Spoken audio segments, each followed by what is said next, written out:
Hello. My name is Yinka. And we're here to talk about what material design is and how it can help us create a better user interface. Okay.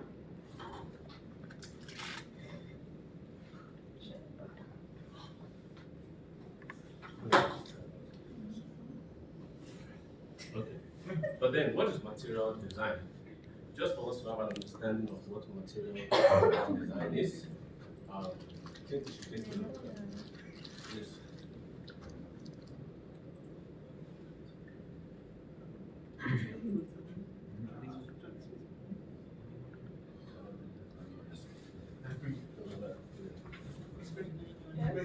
Okay. Is that what you're looking for? Okay. As we can see, this is what inspired material design. That all objects should have shadows. If a light is casted on the object, you understand? Like they want to mimic a real world scenario. Like material design was actually designed by Google. Is it not Dr. Cool? No, it's Chop Chop. No.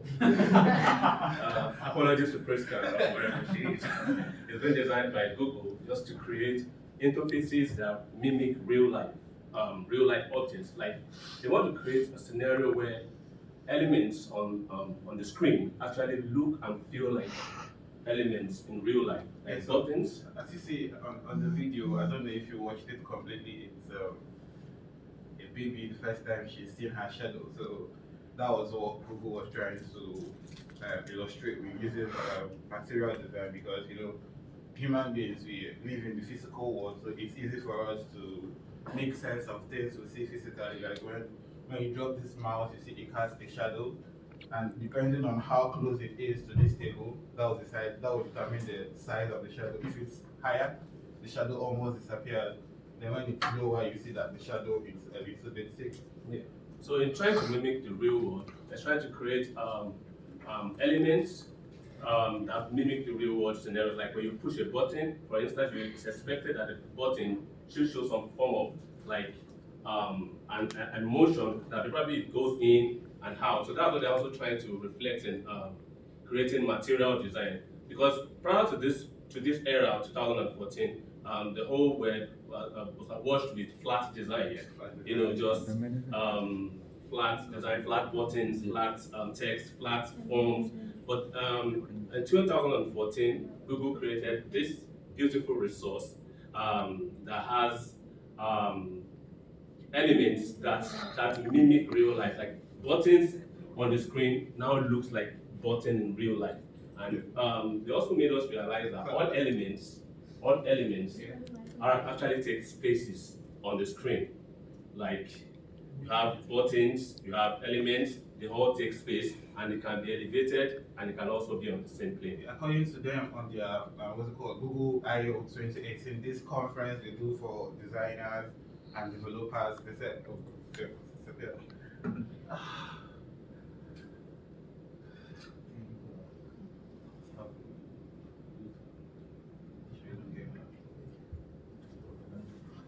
sorry for the we're not used to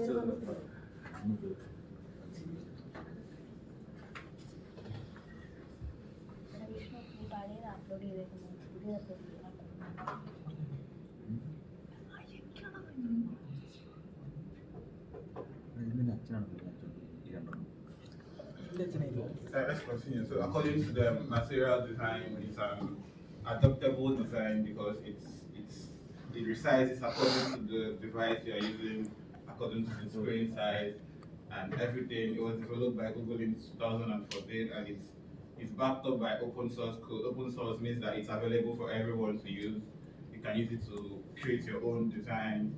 So it's not like, most times Google is seen as this big corporation and most of their stuff are not really free, but this one is open. It's open source and it helps us create better web experiences.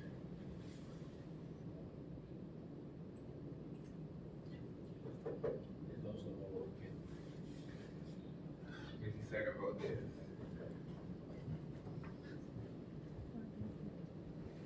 you made it so everybody can view it? Yeah, you can check on our website. Because you might need to refresh it, right? Yeah. Because if you Otherwise, change the the question file so access. everybody can view, you might just need to refresh.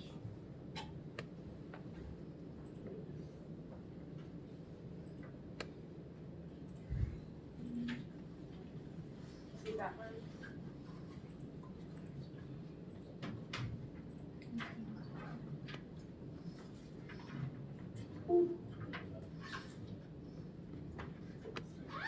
Peterson, you'll need the Thunderbolt USB. It looks like it's showing up now. This one. Yeah, what connection? What connections? Yes.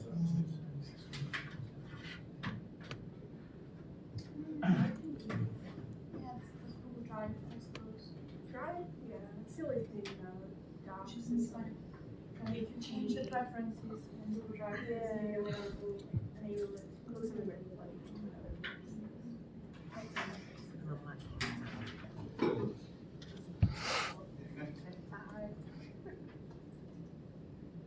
Okay, apologies for that. So back to what we were discussing, this is what material design actually looks like. Like we were saying, Google actually wanted to set a standard, wanted to create something that will make the web interface looks real, like so that to create a better immersive experiences for users. Like for instance, when users click a button on the screen, ideally it's expected that the button behaves exactly like when they press a button in the real world. So Google tried to create a robust resource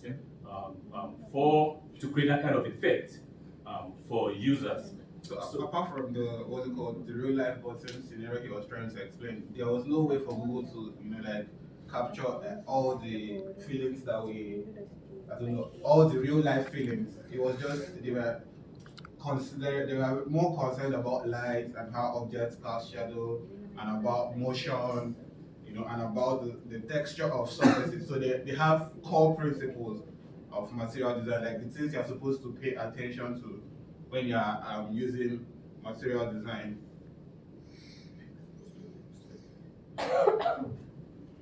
So the core principle is material is metaphor. What this means is that, I don't know how many of us did English literature. So metaphor means if you are noisy, you bark. They don't say you bark like a dog, they just say you're a dog.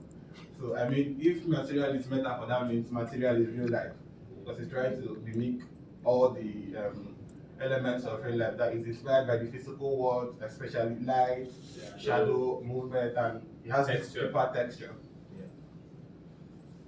So another principle guiding material design is bold, graphic, and intentional. It is expected that the designs should be bold, should be able to communicate easily to the user by just merely looking at the screen. It's expected that the user should at least understand what you're driving at, and what the website is all about, what the interface is all about, what is expected of the users to do.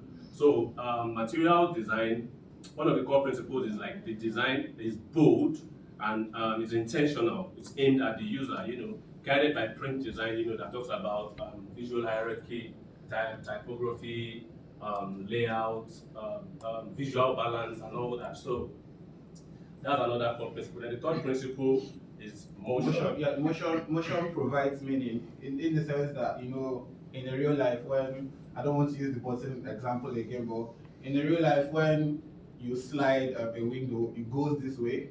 I mean, normally, or when, according to Newton, sorry, I'm putting a lot of physics. I did my undergrad as a physics student. So according to Newton, when anything goes up, it needs to come down. So that's one of the focuses of material design. So when an element on the website goes up, if you leave it, it comes down. Let's say if you hover on a div, it shows that it makes it look like you're actually holding that particular div. So it gives it that natural feel. And also to talk more on the colors that he explained, this presentation was actually created using the principles of material design. You see all the bright colors, and you see the visual hierarchy for the typography. You notice that this one is more like an H1. It's the title of the slide, and this one is like a subtitle. So, having this little understanding or background of what material design is, how can material design help us create better user interfaces? One, consistency. It's design elements is expected to look the same across all platforms. And one advantage of material design as well is when it was created in 2014, it was a bit difficult for web designers, most especially to take in, because at that time we were just thinking about three mediums like the web, mobile, web, mobile tablet, and desktop. But material design gave us an impression that it's much more than just web, mobile, and tablet. But these days we have interfaces for wristwatch, we have interfaces for TV, and all that. So material design can actually adopt this kind of medium. So it's much more than just we focusing on just web and mobile and tablet. Material design gives us the opportunity to also focus our attention on other mediums as well, including to the small, to as small as an Android wristwatch. Apart from that, some of these corporations, they have websites and they have applications. For instance, I checked Uber the other day. When you look at their website, you see all the elements are consistent. But the buttons they were using, it doesn't have border radius. It was square shaped. I decided to check on their app if they would be consistent with just that particular element. So this material design helps corporations. They are consistent in the sizes of their titles, the shape of their bodies, buttons, and all the elements have specific sizes. They have specific. It helps brands to create specific sizes, specific specs for each different element. Like buttons, they are the same all through their platform, whether mobile apps or on their website. Apart from that, it's also what's it called, WCAG compliant. Yeah, it's big on accessibility. Material design would help you choose contrasting colors.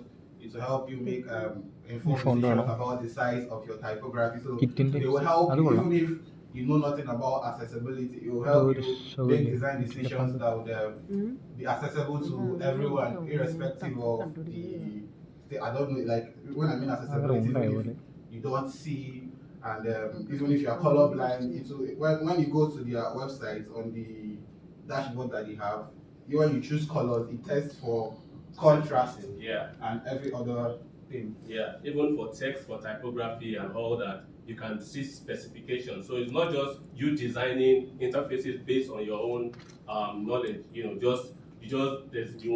design H1 on the page, then another page you are designing another H1, which is quite different in size compared to the one you have on your own page.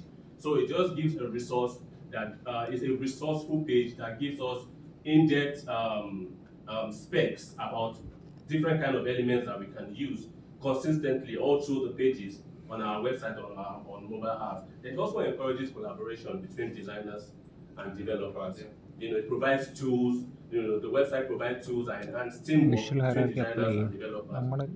When it was created, developers also had this this mindset that this is just for designers. How can is it possible for us to be able to translate the designs that the UI guys have made, to develop. How do we write out tools? How do we get the specification and all that? But on the material design, it's possible for you to collaborate. There are tools in there. I think it's the gallery tool, and the spec tool. The gallery tool is for designers to iterate, to just like Whimsical, or just like our usual just like Whimsical, or even on Slack. So apart from that, to state the obvious, it also makes it more efficient when you're writing code, because it gives you the blocks. It tells you, okay, fine, if you want to use an H1, your H1 should be, for instance, they use this depth, like it's like pixels, but then it's device respect. It doesn't respect device. So sometimes the pixels on the MacBook is not the same thing as 1 pixel on your PC, and it's not the same thing as 1 pixel on when you're coding for iOS or Android. So they use this DP. It's it's not respective of any device. So it makes you very efficient. So when you know that, for instance, your H1 is supposed to be 16 dips, that means when you are coding for your iPhone, you also make sure that is that 16.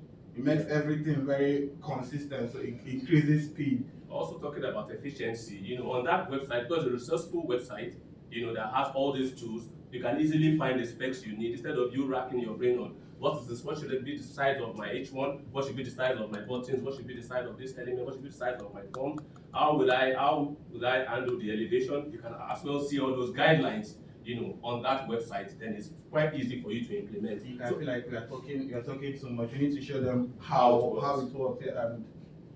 And we have this website that show you an example of some of the material design concepts in motion.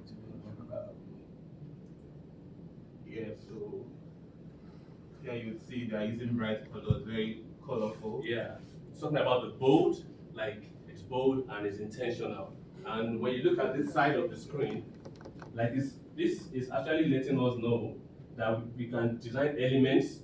Like it's showing that these elements are on the same plane. Like you can see the ball hitting this box, and you can see shadows. It's been casted, which means that this box and this the circle, they are not on the same plane as the background. They're a bit elevated.